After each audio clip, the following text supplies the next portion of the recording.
अगर आप मेल हैं, पुरुष हैं और आपकी उम्र 45 या 50 साल से ऊपर की है तो आपको यह वीडियो जरूर देखना चाहिए। इस वीडियो में मैं आज बताने वाला हूं 10 early sign and symptoms of enlarge prostate. अगर प्रोस्टेट ग्रंथि बड़ी हो गई है तो 10 ऐसा कौन सा वो सिम्टम्स और साइन है जिसे आप पकड़ सकते हैं कि आपकी जो बीमारी हो रही है वो प्रोस्टेट के कारण हो रही है। आइए आगे बढ़ते हैं इस वीडियो में। मैं हूं डॉक्टर राजकुमार शर्मा, नमस्कार। इस वीडियो में मैं आज आपको बताने जा रहा हूं प्रोस्टेट ग्लैंड से रिलेटेड सिम्टम्स। अगर आप घर में कुछ काम कर रहे हैं, जैसे कि कोई टीवी देख रहे हैं या घर का कुछ काम कर रहे हो, अगर आप मार्केट में गए हुए हो या फिर कोई मूवी देख रहे हो, आप अपने फैमिली मेंबर के साथ में हो और आपको इच्छा हो रही है कि आपको बार बार पेशाब जाना है, आप बार बार बाथरूम की ओर जा रहे हैं और आपको बार बार पेशाब हो रही है, आप बाथरूम से आप पीछा नहीं छुड़ा पा रहे हैं, इस कंडीशन को कहते हैं फ्रीक्वेंसी ऑफ यूरिन, मतलब बार बार यूरिन जाना। तो यह था पहला सिम्टम्स। दूसरा सिम्टम्स, अगर यह फ्रीक्वेंसी बार बार यूरिन करना रात्रि के समय हो, जैसे कि आप सो गए हैं, बेड में आप जा चुके हैं और आपको यूरिन करने की इच्छा हो रही है और आप बार बार यूरिन करने के लिए नींद से उठ रहे हैं, इस कंडीशन को कहते हैं नॉक्चूरिया, जो कि दूसरा अर्ली साइन एंड सिम्टम्स है प्रोस्टेट ग्लैंड बढ़ जाने के।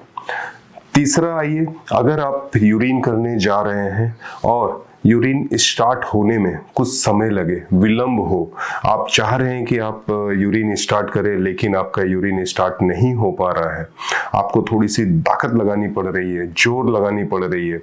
और सपोज मैं एक एग्जांपल के द्वारा आपको समझाने जा रहा हूँ। जैसे आप कोई मूवी देखने जा रहे हैं, मूवी में हुआ इंटरवल, आप बाथरूम की ओर जा रहे हैं, बगल वाले जो आदमी हैं वो आप यूरिन करके तुरंत निकल गए, पर आपकी यूरिन स्टार्ट ही नहीं हो रही है, आपको समय लग रहा है। इस कंडीशन को कहते हैं हेजिटेंसी, जो कि तीसरा सिम्टम्स होता है और यह एक अर्ली साइन एंड सिम्टम्स होता है प्रोस्टेट के बढ़ने का।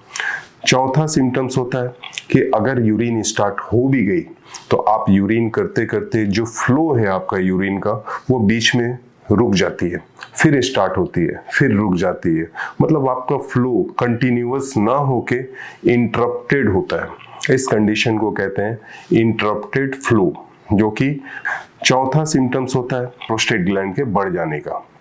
पांचवी बात, ये जो फ्लो में जो चेंजेस आती है, जैसे रुक रुक के होना, धीरे धीरे होना, जोर लगाना या होने में टाइम लगना, ये आखिर होता क्यों है? ये इसलिए होता है क्योंकि प्रोस्टेट ग्लैंड आपका बढ़ चुका है और प्रोस्टेट ग्लैंड बढ़ने से पेशाब की जो नली होती है, यूरेथ्रा, वह काफी कंप्रेस हो जाता है। तो यूरेथ्रा के कंप्रेशन से, मतलब यूरेथ्रा नैरो हो जाने के कारण आपका जो यूरिन है वह उतने रफ्तार से नहीं आ पाएगा जितने रफ्तार से नॉर्मली आना चाहिए। छठा उपाय, यूरिन पूरे हो जाने के बाद भी अगर आपका यूरिन, आपको ऐसा महसूस हो कि आपका ब्लैडर खाली नहीं हो पाया, जिसे हम कहते हैं सेंस ऑफ इनकम्प्लीट इवैक्यूएशन, मतलब आपको वह फील होगा कि यूरिन करने के बाद भी पूरे अच्छे से आपका यूरिन नहीं हो पाया है, अंदर कुछ जमा रह गया है, मतलब आपको सेटिस्फेक्शन नहीं मिलेगी कि यूरिन करने के बाद कि क्लियर हो गया है ब्लैडर, आप फ्री हो चुके हैं यूरिन करने से। तो इस कंडीशन को कहते हैं सेंस ऑफ इनकम्प्लीट इवैक्यूएशन, जो कि छठा अर्ली साइन एंड सिम्टम्स होता है प्रोस्टेट ग्लैंड के बढ़ जाने का। सातवां सिम्टम्स, जो कि एक मेडिकल इमरजेंसी भी हो सकता है, यह एक एक्यूट यूरिनरी रिटेंशन का केस होता है।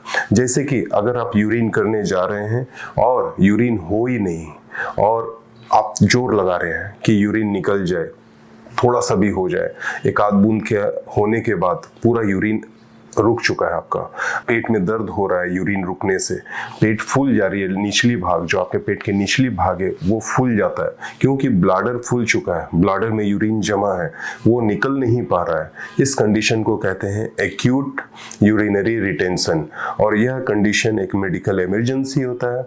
इस कंडीशन में आपको यूरोलॉजिस्ट के पास जाना चाहिए, क्योंकि यूरोलॉजिस्ट के पास आप जाएंगे और यूरोलॉजिस्ट आपको एक्यूट यूरिनरी रिटेंशन के केस में एक पतली सी रबर ट्यूब डालते हैं पेशाब के रास्ते से और यूरिन को इमरजेंसी में निकाली जाती है, वरना आपका पेन सिम्टम्स काफी ज्यादा बढ़ सकता है।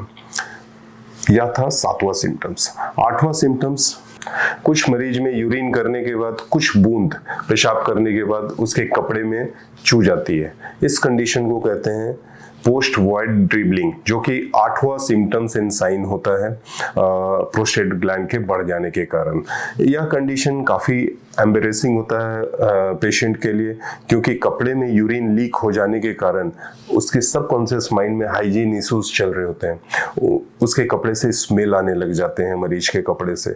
वह सोशली अपने आप को विड्रॉ कर लेता है, दूसरों के साथ में रहने से परहेज करता है, या फिर कोई सोशल एक्टिविटीज़ या सोशल गैदरिंग में जा नहीं सकता है, क्योंकि उसके कपड़े से महक आते हैं। सब आदमी उससे दूर जाते हैं, कटते हैं उस व्यक्ति से। तो यह एक काफ़ी कष्टदायक सिचुएशन होता है उस मरीज के लिए। 9वां सिम्टम्स आइए इनकॉन्टिनेंस ऑफ यूरिन, मतलब यूरिन रोक ही नहीं पाना, यूरिन निकल जाना।